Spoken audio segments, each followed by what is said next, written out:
Hey there, it's David. You've made the decision to invest some of your time on this island. Your yacht has sailed away. You've roamed the white sandy beaches. You've climbed the highest point on the island in order to watch the sunrise and the sunset. You've built yourself a hut, and you've hung a hammock between two palm trees. For the time being, this island is your home. Now, it's time to get to work. The work of discovering that elusive more that you know is out there somewhere. You've made your confession. I need something. Meaning, forgiveness, healing, etc. I have a hole in my life that I haven't been able to fill on my own. Now it's time to take your next step. Let's go island hopping.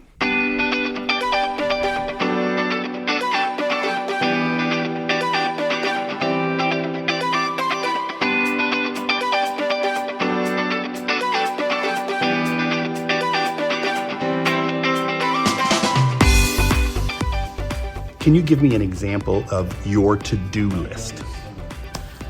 I certainly can. I have what I call a master calendar. I used to keep my dates and appointments in my phone. However, that got to be too crazy.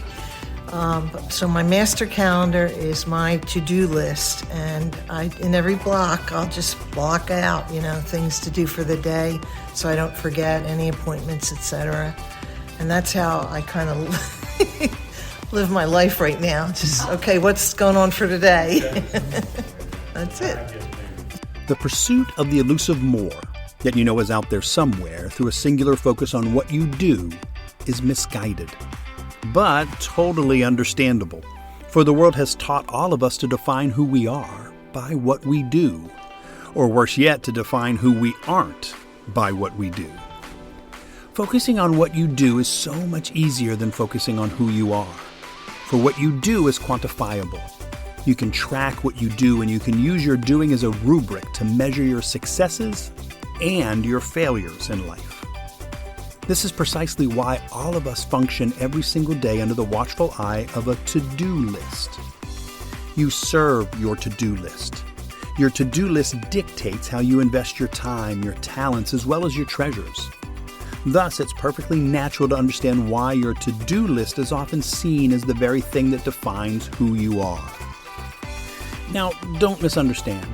There's nothing wrong with a to-do list.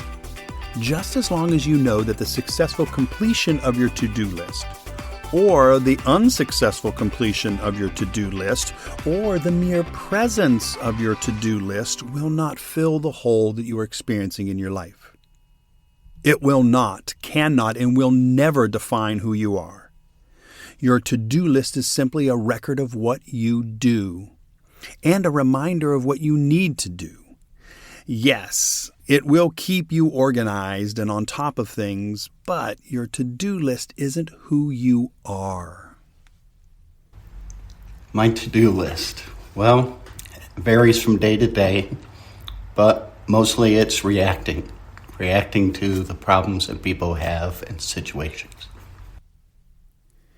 Here's the tricky part. Only through discovering who you are will you ever be able to fill the hole in your life. Believing that your to-do list will fill the hole in your life, that your to-do list can and will define who you are, is as ridiculous as going out to eat every single night and believing that you're a great cook. Let me say this another way. Understanding who you are will always dictate what you do, but simply keeping track of what you do will never transform who you are. Your to-do list will forever be nothing more and nothing less than an organizational tool, which is only useful in tracking what you do. Your to-do list will never and can never define who you are. In fact, a great goal for your life would be to have your to-do list defined by who you are. So I guess you'll need to add that to your to-do list. Having your to-do list defined by who you are is called a to-be list. None of us naturally function on the daily basis under the watchful eye of a to-be list. Yet, if you want to fill the hole in your life, you must allow who you are to dictate how you invest your time, your talents, as well as your treasures. You must allow who you are to dictate what you do, as opposed to thinking that what you do can and will define who you are. A singular focus on being is where the more of life can and will be found. Being is a journey defined by relationships, your relationships with others, your relationships with work, and yes, your relationships with doing. For in all of these relationships, you will do things. But all of your doings don't define your being. In fact, your goal is for the exact opposite to be true. Your goal is for all of these doings to be defined by your being. Doing is merely a destination defined by goals. And what will you see the moment you achieve any destination? You'll see your next destination. For the focus of your life isn't destinations, but the journey. And only through the journey will you ever fill the hole in your life that you haven't been able to fill on your own. No goal other than the goal to be will ever fill the hole in your life. If it could have, it would have. But it can't, so it doesn't. Okay, so next question. Sure. Can you give me an example of a to-be list? Oh, that's very interesting. I do have a to-be list in my mind, and it has to do with my faith and having to be more like Jesus and what he was like when he was on earth. And I know if I reveal I can reveal maybe an example. Not to be so critical of people, not to be so judgmental of people, try to be more accepting, try to be more like Jesus and love it, showing my love to people on earth. So that's kind of in my head, but it's close to my heart too.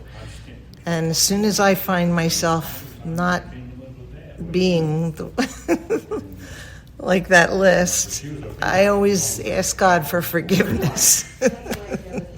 Because growing up as a Catholic, I have a lot of guilt. So I want to go to heaven. Right now, I'm sure that there's some consternation welling up inside of you. What does it mean to be as opposed to do? 2 little words, 2 little letters apiece, yet a universe separating their significance in your life. In fact, if you don't get this, the difference between to do and to be, then you're doomed to stay on this island for the rest of your life, knowing that you need something, that you have a hole in your life that you haven't been able to fill on your own. And I get it, for I was once where you are right now, thinking that life was only about what I did. I believed that the actions I took defined who I was, as opposed to understanding that who I was dictated my actions. Thinking that if I wanted to accomplish anything in life, all I needed to do was change what I did. Thinking that behavior modification was the key. Now, I do admit that it would be so much easier if God would simply give all of us a to-do list to follow. A to-do list that would guarantee the realization of the elusive more that we're all seeking. We could then see what we should do. We could have a goal, a destination in our sights. Thus, the rest of our lives would simply be doing everything on our God-given list. Well, did you catch the should that I slipped in there? That's a dead giveaway that something isn't right. Why isn't a to-do list how God operates? Because God already did all of that for us.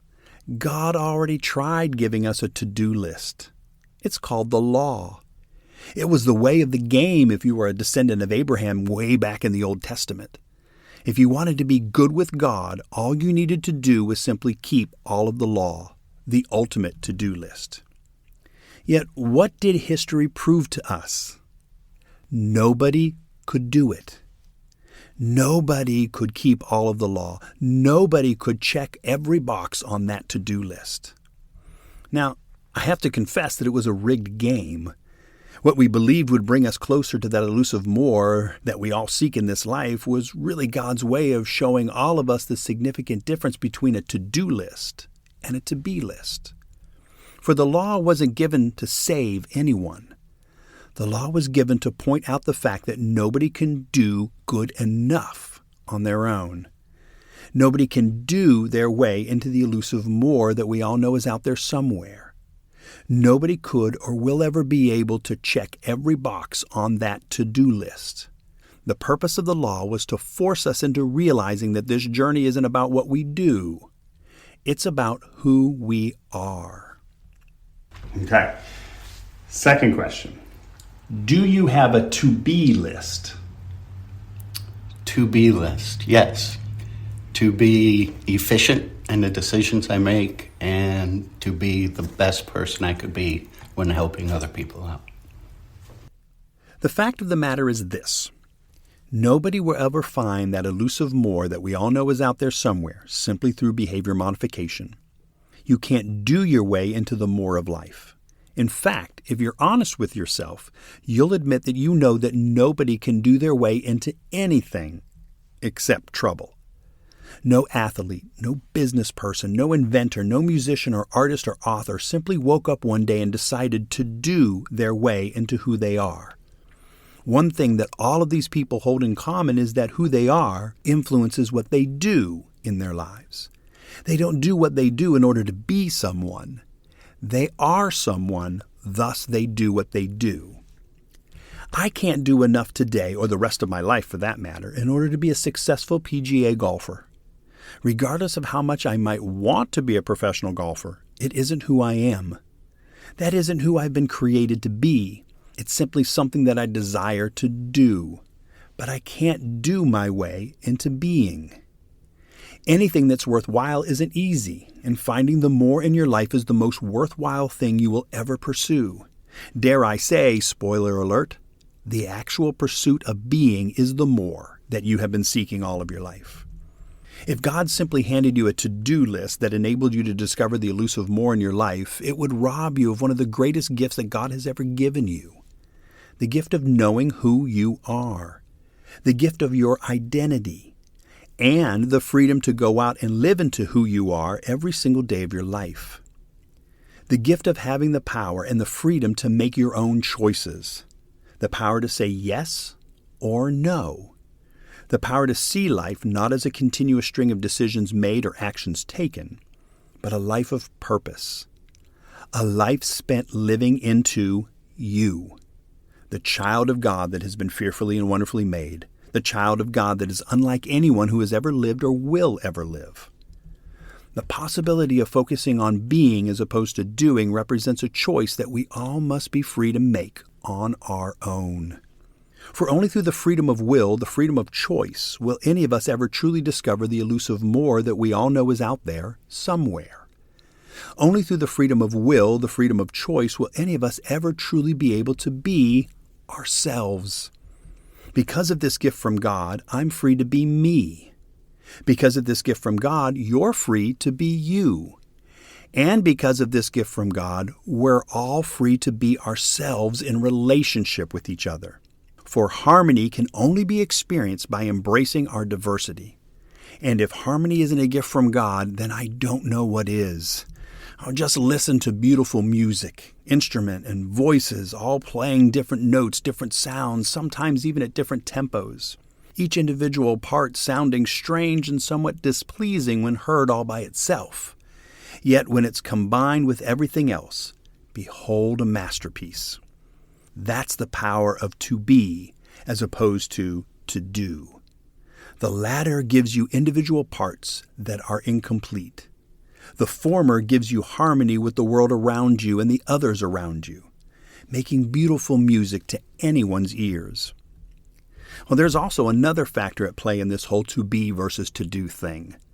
The reality that if you truly love something, you'll set it free.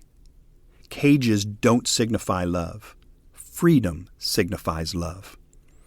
God loves all of us so much that they have given all of us the ability to totally ignore our design and our place in creation. God loves you so much that they have set you free. Now, don't get me wrong. I believe that God desires for you to decide to be all that you have been created to be. But God also knows that there's power in the choice. To be all that you have been created to be must be your choice. Anything less would simply be another thing that you have to do in order to be good enough or saved or forgiven or loved. We are all free to live our lives in whatever way we want. There's power in deciding to be all that God has created you to be. There's absolutely no power in being forced to be all that God has created you to be. You know this to be true from your very own life. You understand the difference between a relationship that you want to be in and a relationship that you have to be in. There's power in a relationship of choice, a relationship of want to, as opposed to a relationship of have to. Well, having said all of that, this island is also all about a simple confession. I have tried all that I can, and I still have a hole in my life. At this point, it isn't about God, it isn't about Jesus, it isn't even about Christianity. It's all about being human, for we were all created in the image of God. This means that within your very DNA, you're imprinted with the image of God. When you were born into this sin-stained, fractured, faulty, imperfect world, you quickly realize that there has to be something more because of your creation in the image of God. Yet, there's no owner's manual that comes with us from the womb that directs our every step. We have the gift of free will to live our lives, to explore our worlds, and to expand our minds in whatever way we choose. God, the very source of our creation and in whose image we have been created, loves us so much that they have given us the freedom to totally ignore them. Yet, ignore them we can't. Deep down, each and every single person knows that there is something more to life. Each and every single one of us has a hole in our lives that we haven't been able to fill on our own. Everything that you have tried or will try to fill your hole works for a little bit. That new promotion, that new baby, that new house, that new car, that new degree, that new purchase, or that new milestone all fill your hole for a little bit. Although eventually whatever it is that you have thrown into that hole in your life collapses under the pressure and falls away. You're then left with your hole again and that nagging thought that there has to be something more to life. Well, I equate this island to a Super Bowl winning football team. Talk to any coach or player that has won the Super Bowl and you will understand that the moment they hoist the Lombardi Trophy in celebration of their accomplishment is the moment they realize once again that there's something more.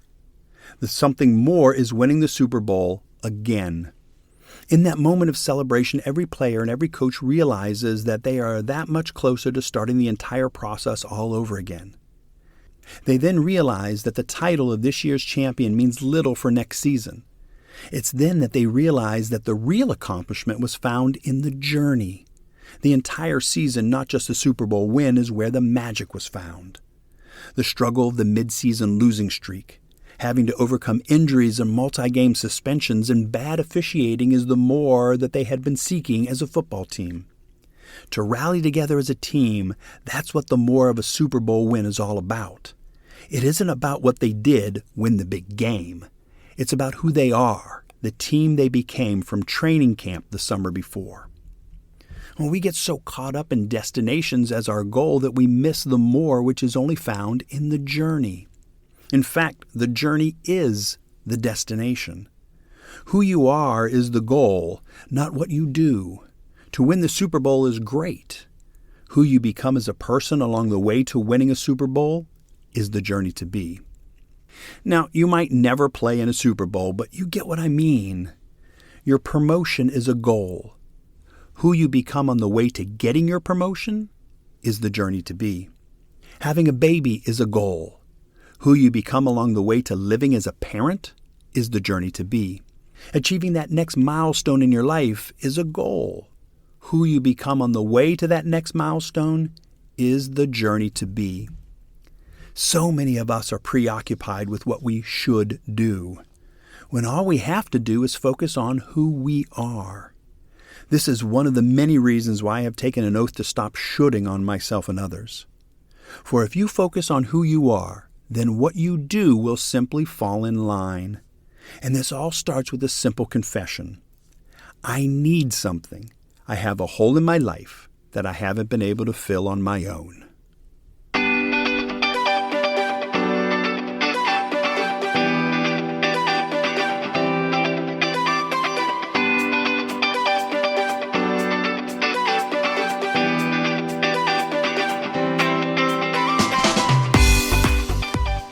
Hey there, it's Tammy Cullen. Island Hopping is a production of Journey to Be Ministries and is sponsored by Beneva Christian Church.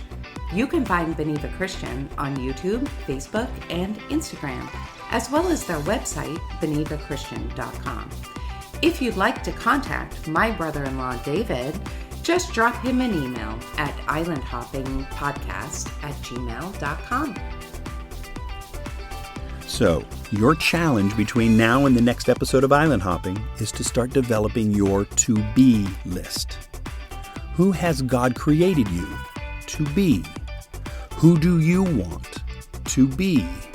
Don't even think about shoulding on yourself in this process. Your question isn't who you should be. Your question is, who am I? Get real with God so that God can finally be real to you.